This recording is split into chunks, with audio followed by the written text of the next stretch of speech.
بابا نے اس کی منگنی کر دی۔ اس نے بھی کروا لی کہ کینیڈا تو گئے نہیں، دوسرے گھر ہی چلو، لیکن دوسرے گھر بھی نہ جا سکی۔ 6 ماہ بعد ہی منگنی ٹوٹ گئی۔ ظاہر ہے انہیں بھی خبر ہو گئی کہ اس لڑکی کی پیدائش اور بعد از پیدائش سے کیسے کیسے واقعات جڑے ہیں۔ بابا کو غصہ تو بہت آیا، لیکن کیا کر سکتے تھے؟ اماں اور دادی پر ناراض ہوئے کہ کیوں ایسی ایسی باتیں کر کے امراہ کو اتنا مشہور کر دیا ہے کہ اس کا رشتہ ہی ختم ہو گیا۔ اماں اور دادی بھی پچھتائیں، پر اب تو دیر ہو چکی تھی نا۔ پھر دوسرا رشتہ ہوا۔ بابا نے فوراً شادی کی تاریخ دے دی لڑکے والوں کو، نہ منگنی نہ نکاح، فوراً شادی۔ اور عین شادی سے 15 دن پہلے، جس دن وہ اپنا سرخ شرارہ پہن کر دیکھ رکھی تھی، اس لڑکے کی جوان بہن کے بیوہ ہونے کی خبر ملی۔ قصہ ہی ختم۔ اور اس بار اسے خاندان سے وہ کچھ سننے کے لیے ملا کہ اس نے دادی کی نیند کی گولیاں کھا لیں۔ ہفتے بعد جب وہ ٹھیک ہو کر گھر آئی تو اس کا جی چاہا کہ پھر سے گولیاں کھا لے اور فوراً مر جائے۔ اماں بابا کونوں خدروں میں چھپ چھپ کر روتے ہوں۔ دادی ہائے میرے جوان بچی ہمیں چھوڑ کر چلی گئی کہہ کر ہچکیاں لیتی ہوں، اور دادا ہمیشہ کے لیے اس گھر کو چھوڑ دیں، اور بابا دادی دیوانوں کی طرح دادا کو ڈھونڈتے ہوں، اور دادا رات کو چھپ کر اس کی قبر پر آتے ہوں۔ اسے اپنی موت کے تصور سے ایسے راحت ملی کہ سب روتے رہیں گے جنہوں نے اسے رلایا ہے، مگر وہ صرف یہ تصور ہی کرتی رہی۔ دوبارہ ہمت نہ ہوئی موت کو گلے سے لگانے کی۔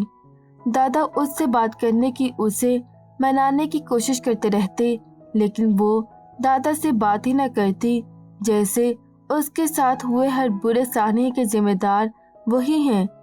جوان لڑکی نے خود کو ختم کر لینے کی کوشش کی، اور یہ سب ان جاہلانہ باتوں کی وجہ سے ہوا تھا جو وہ بچپن سے اپنے لیے سن رہی تھی۔ اگر وہ نیند کی گولیوں سے نہ مرتی تو ذہنی دباؤ سے مر جاتی۔ میرے پاس اتنے پیسے نہیں ہیں امراہ کہ میں تمہیں پڑھنے کے لیے باہر کے ملک بھیج سکوں۔ شادی بھی تمہاری نہیں ہو رہی۔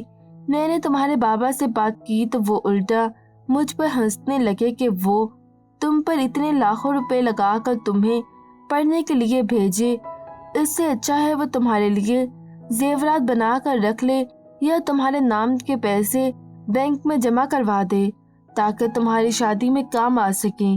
دیکھو یہ تو سوچ ہے ہم سب کی کہ تعلیم پر خرچ کرنے کو ہم بربادی کہتے ہیں، اور اپنی ناک کو معاشرے میں اونچا رکھنے کے لیے لاکھوں کا شاندار جہیز تیار کرتے ہیں۔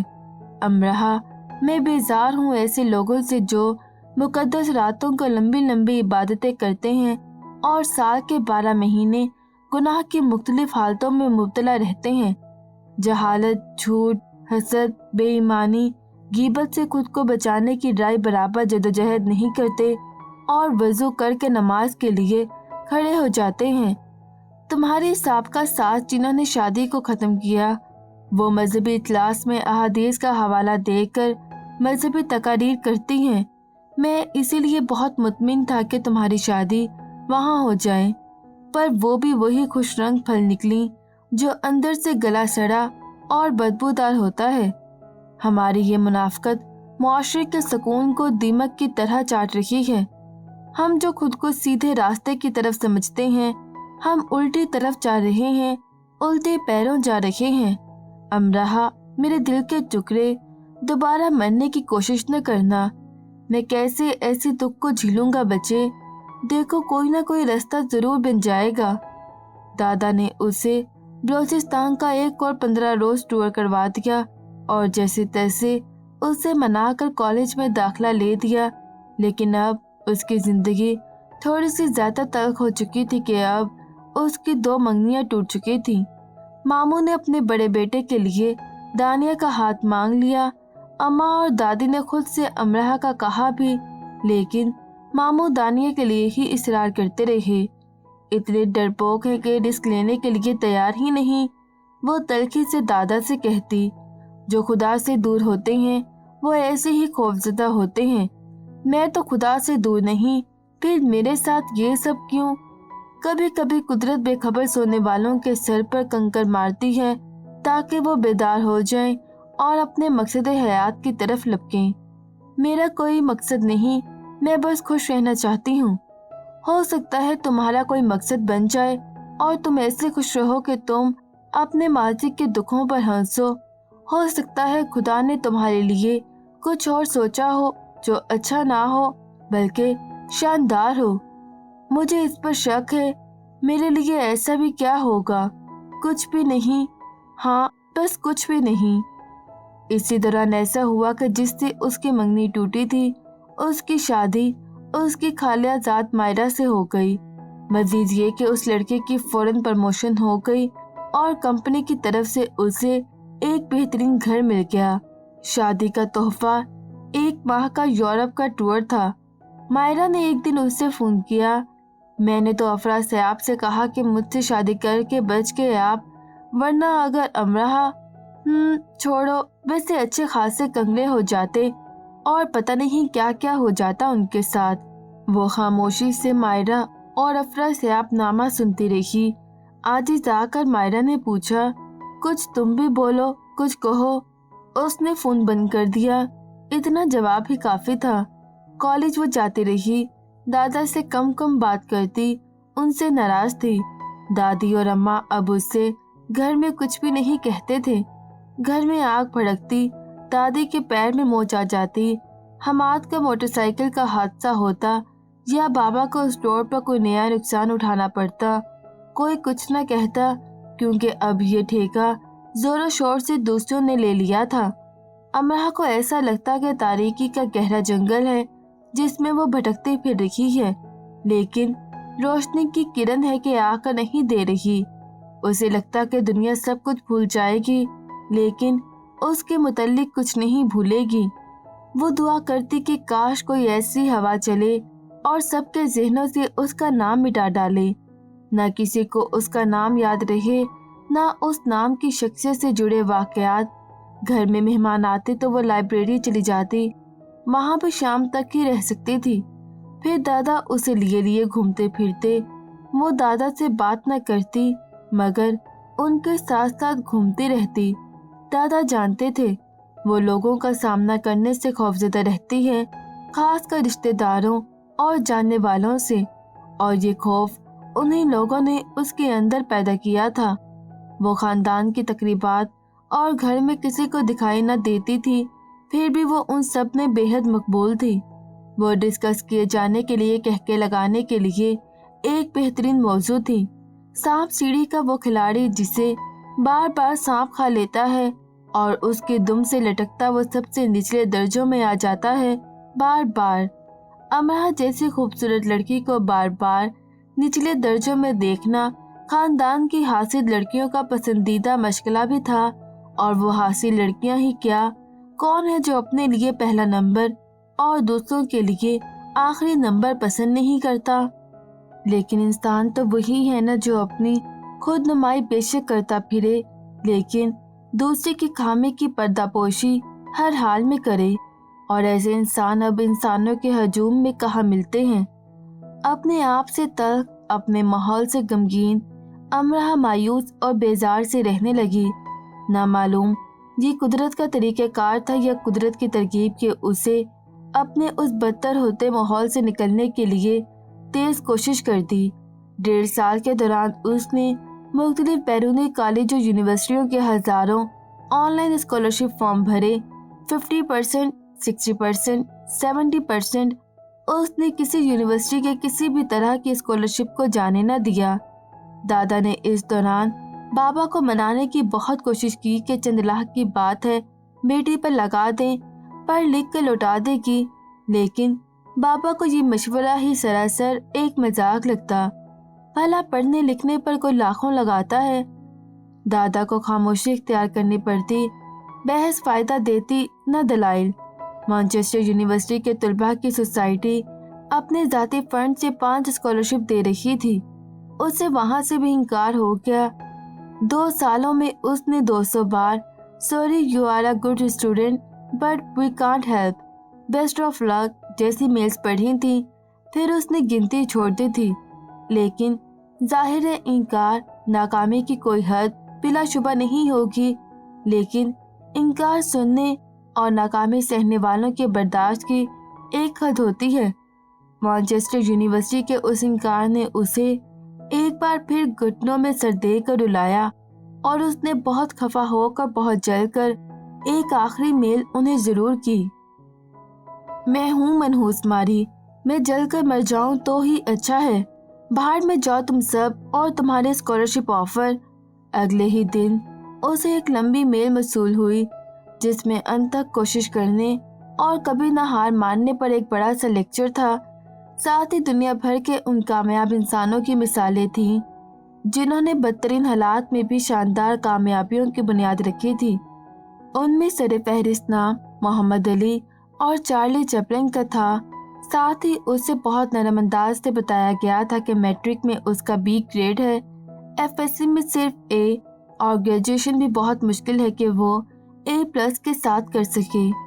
ایسی صورت میں جب اس کے پاس شاندار اکیڈمک رزلٹ نہیں ہے، وہ کیسے اسے دوسرے شاندار تعلیمی قابلیت رکھنے والوں کے مقابلے میں اسکالرشپ دے دیں؟ یہ تو سراسر ناانصافی ہوگی۔ ناانصافی؟ آئے بڑے انصاف کے علمبردار۔ آخر میں ایک چھوٹی سی سطر لکھی تھی جو کچھ ایسے تھی، پھر بھی ہم سوچ رہے ہیں شاید آپ کے لیے کچھ کر سکیں، پلیز جل کر مت مریے گا، ہمیں وقت دیں۔ اس نے وقت دے دیا، اسے کیا اعتراض ہو سکتا تھا؟ اس دوران اس کا BA کا رزلٹ بھی آ گیا، A+ تو جیسے بورڈ والوں نے اس پر حرام میں کر دیا تھا کہ جتنی بھی محنت کر لے امراء واجد کو A+ نہیں دینا۔ وہ بہت خفا سی رہی اپنے رزلٹ سے، لیکن کیا کر سکتی تھی؟ صرف اتنا کہ A پر پلس کا سائن صفائی سے لگا کر اپنی ڈگری مانچسٹر میل کر دی، اور اس کی ذرا سی چالاکی کام کر گئی۔ پورا 1 مہینہ سوچنے کے بعد انہوں نے اسے کہا، ہم آپ کو 70% اسکالرشپ آفر کر رہے ہیں، وہ بھی 30%۔ ہر حال میں آپ کو 2 سالہ ڈگری کے دوران واپس کرنا ہوگا، باقی کا 50% آئندہ آنے والے 5 سالوں کے دوران۔ اپنی رہائش اور کھانا پینا آپ کو خود دیکھنا ہوگا، ہم صرف عارضی طور پر یہ سب مہیا کریں گے۔ تو منحوس ماری اور جن مرونگی الفاظ کام کر گئے۔ انگریز نما پاکستانی لرز اٹھے اور اسے اسکالرشپ آفر کر دیا۔ دادا کے ساتھ جا کر چپکے سے اس نے اپنا پاسپورٹ بنوا لیا۔ کچھ دادا کے اپنے اور کچھ دادا نے اپنے دوستوں سے قرض لیا اور باقی کا 30% جمع کر کے اس کے ہاتھ میں دیا۔ اب وہ دادا سے چہک چہک کر باتیں کرتی، ان سے لاڈ کرتی۔ کئی سالوں کی کٹی اب ختم ہوئی، دادا پوتی میں پھر سے خوب بننے لگی۔ اس کے انداز کچھ ایسے تھے جیسے وہ تو ہمیشہ کے لیے جا رہی ہے، اور دادا کے ایسے کہ وہ ڈگری لے کر آئے گی تو کافی بدل چکی ہوگی اور رونا دھونا مرنا مارنا بھول چکی ہوگی۔ وہ دادا کے ساتھ چھوٹے بڑے ہوٹلوں میں کھانے کھاتی رہی اور ہر قدم پر آس پاس ایسے نظر دوڑاتی رہی جیسے سب کو الوداع کہہ رہی ہو، ہمیشہ کے لیے۔ دادا کچھ بھانپ سے گئے۔ امراء، پڑھنے کے لیے بھیج رہا ہوں، صرف پڑھنا وہاں، یاد رکھنا صرف پڑھنے کی آزادی دے رہا ہوں، باقی فیصلوں کی نہیں۔ باقی سارے اختیارات آج بھی میرے اور تمہارے بابا کے پاس ہیں۔ جی ٹھیک ہے، اس نے سر ہلا دیا۔ اس نے تو یہی سوچا تھا کہ وہاں پڑھے گی، جاب کرے گی اور وہیں رہے گی۔ پتہ نہیں دادا کیا کیا سوچ رہے تھے۔ اسے کبھی لڑکوں میں دلچسپی نہیں رہی تھی اور وہ لکھ کر دینے کے لیے تیار تھی کہ ہوگی بھی نہیں۔ دونوں مال پر چلنے والی بگھی میں بیٹھے تھے جس کے آگے سفید گھوڑے جتے تھے اور جن کے ٹاپ اور موسیقی پیدا کر رہے تھے جو صرف شہر لاہور میں مال روڈ پر دوڑتے گھوڑے ہی پیدا کر سکتے تھے، جیسے کلام مغلیہ سے دربار شاہی میں اپنی شان پر اتراتے ہوں۔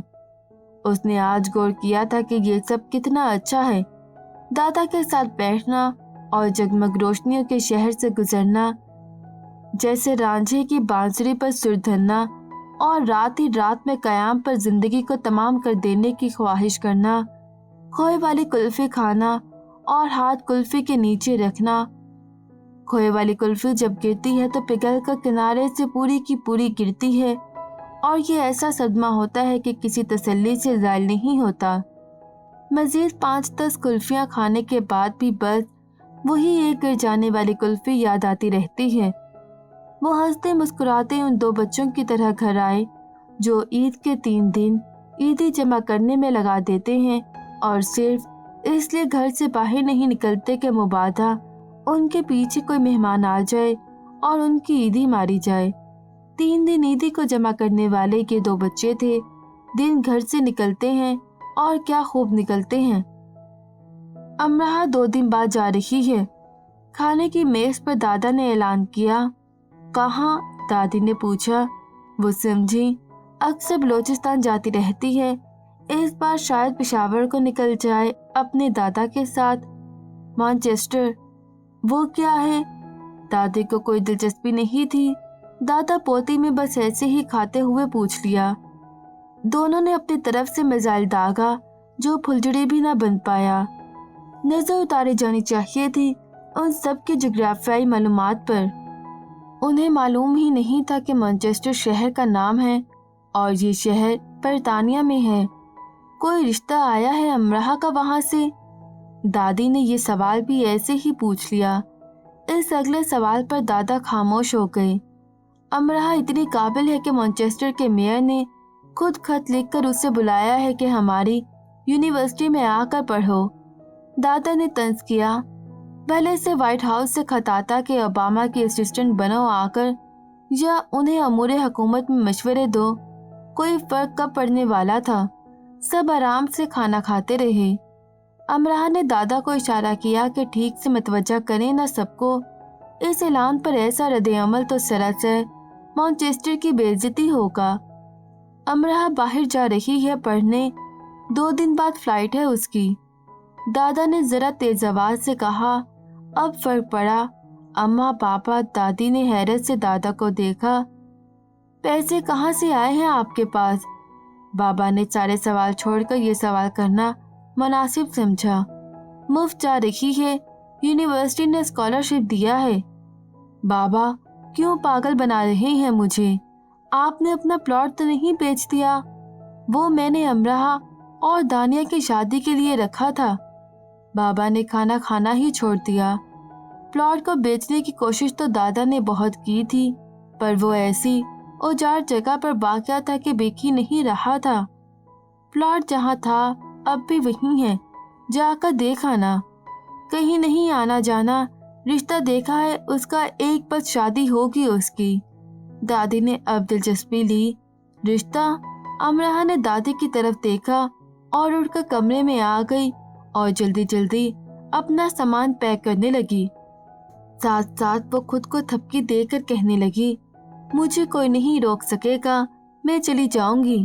परेशान ना होना अमराह, तुम चली जाओगी। दादी, अम्मा, बाबा में बाहर तकरार होने लगी जो आहिस्ता आहिस्ता बढ़ने लगी।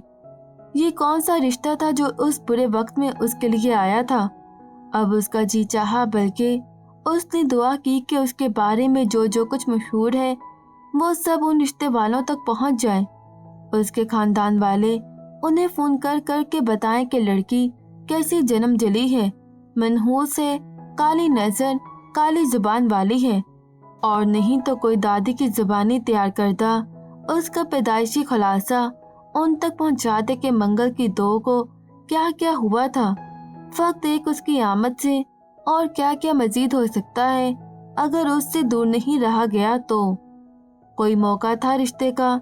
उसकी उंगलियां घस गई थी मेल्स लिख लिख कर, ऑनलाइन स्कॉलरशिप फॉर्म्स भर भर कर, और दादी और अम्मा उसकी शादी की तैयारियां कर रहे थे। वो खुद को थपकती रही और कहती रही, तुम चली जाओगी, परसों तुम जा रही हो, कुछ नहीं होगा, दादा सब ठीक कर लेंगे। कहते हुए वो जल्दी जल्दी सामान भी पैक करती रही।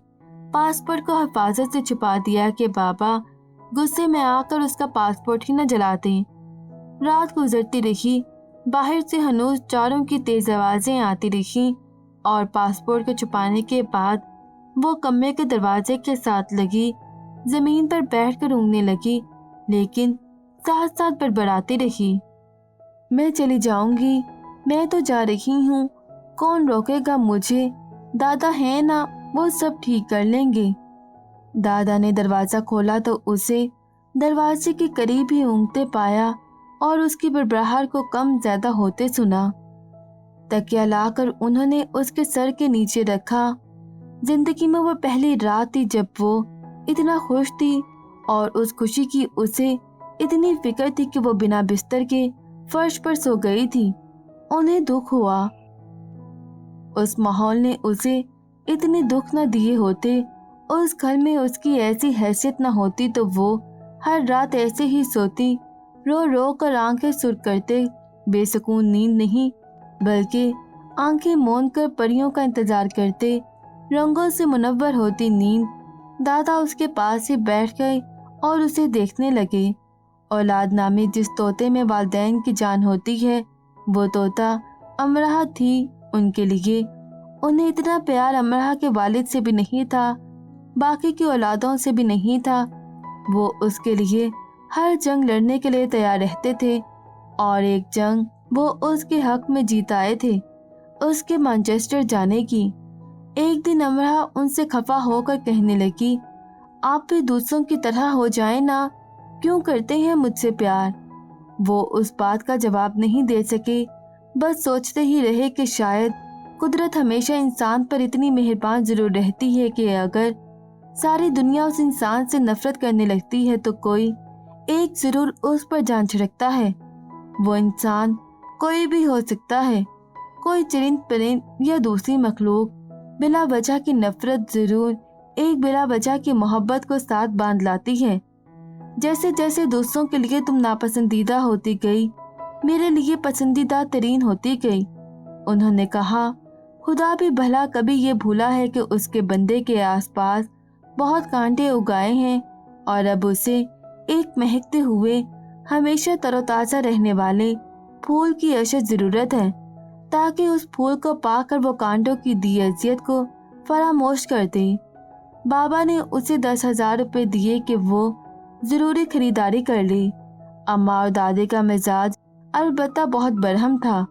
दादा के साथ जाकर ही उसने ज़रूरी खरीदारी की। दानिया ने उसका सामान पैक करवाया। हमाद और अली दिल महसूस कर उसे देखते रहे। आखिर वो इतनी दूर जा रही थी। दादा मुसलसल 2 दिन से अपनी आंखों की झड़ी छुपा रहे थे। ये पढ़ने जा रही है, भाग नहीं रही। माँ बाप तो खुश होते हैं, तुम दोनों उसे रुखसत कर दो खुशी से। ये ना हो कि जहाज क्रैश हो जाए या ये लापता हो जाए। दादा ने ये छोटा सा लेक्चर दादी और अम्मा को दिया था। उसका जहाज क्रैश ना हो जाए या वो लापता ना हो जाए। दोनों ने अपनी बरहमी को एक तरफ रखा और उसे दुआओं में अलविदा कहा और वो मैनचेस्टर के लिए रवाना हो गई। शहर अस्पाक के लिए, शहर आज़ाद के लिए, शहर यारम के लिए। मज़ीद वीडियोस देखने के लिए हमारे चैनल ऑडियो बुक्स टैक्स को सब्सक्राइब करें और बेल आइकन पर क्लिक करें।